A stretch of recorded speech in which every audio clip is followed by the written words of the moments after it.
Corporate connection में आज हम बात करेंगे केसी इंटरनेशनल के मैनेजमेंट से, जिनसे बात होगी कंपनी को मिले नए ऑर्डर के बारे में और नए ऑर्डर से मार्जिन ग्रोथ कितनी रहने की उम्मीद है।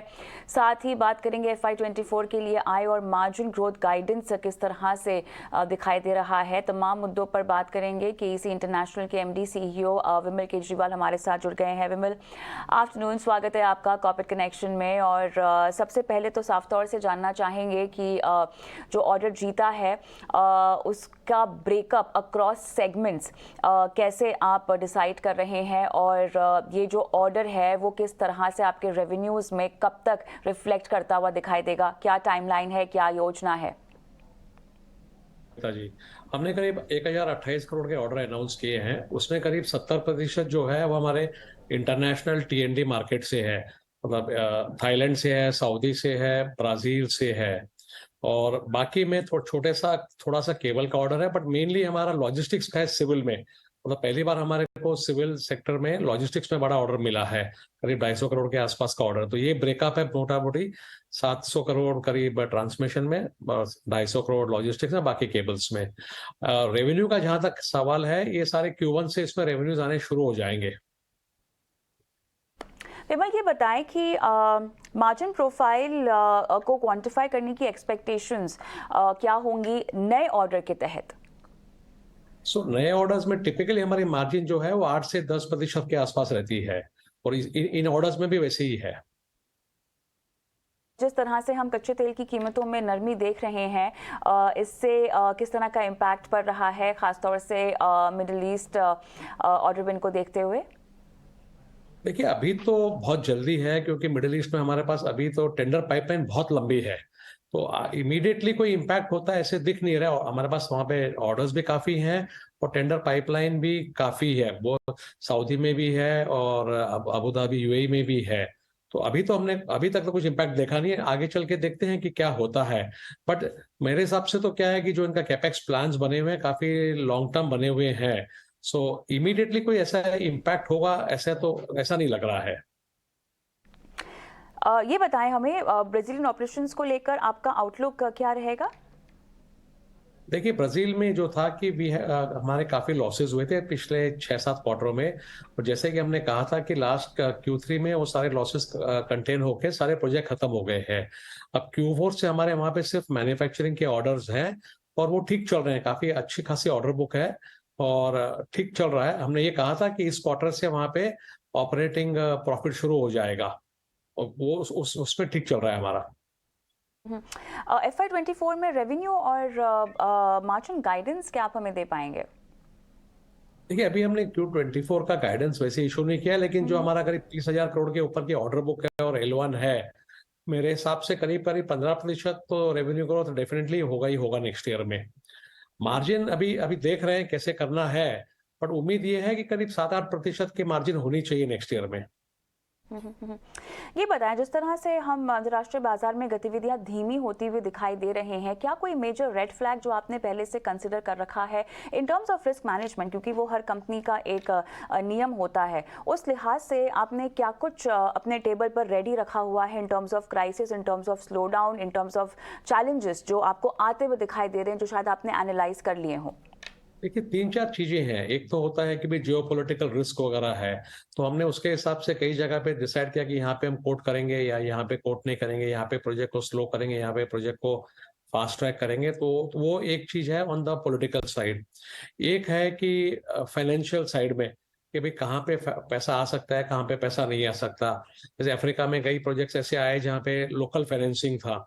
नॉर्मल कोर्स में हो सकता है हम कोट कर देते, लेकिन अब जो रिस्क प्रोफाइल दिख रही है कि आगे वर्ल्ड में काफी टर्मोइल वगैरह हो रहा है, तो हमने डिसाइड किया कि भाई हम उन कंट्रीज में बिल्कुल कोट नहीं करेंगे जहाँ पे प्रोजेक्ट्स की फाइनेंशियली मल्टीलैटरल वगैरह से बैकिंग नहीं है, स्पेशली अफ्रीका और कुछ सार्क कंट्रीज वगैरह में।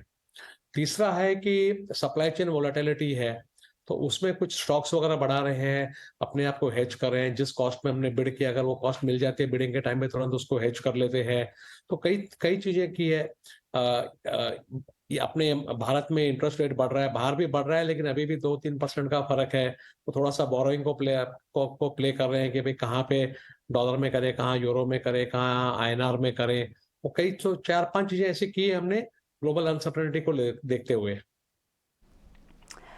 ऑलराइट, चलिए बहुत बहुत धन्यवाद विमल जी, आपने समय निकाला और इस खास पेशकश में आज हमारे साथ आपने शिरकत की है। विस्तार से अब इस पर बात करते हैं। जियोजीत फाइनेंशियल सर्विसेज के गौरांग शाह हमारे साथ जुड़ गए हैं। गौरांग, आफ्टरनून, स्वागत है आपका कॉर्पोरेट कनेक्शन में। तो केसी इंटरनेशनल के मैनेजमेंट से हम लोग नए ऑर्डर जीत पर विस्तार से बात कर रहे थे। आपकी रीडिंग क्या कहती है इस ऑर्डर को लेकर और तमाम जो योजनाएं साझा की है हमारे साथ मैनेजमेंट ने? बहुत बहुत धन्यवाद आप कविता जी, आपका। और एक समय बाद आपसे बात हो रही। बिल्कुल।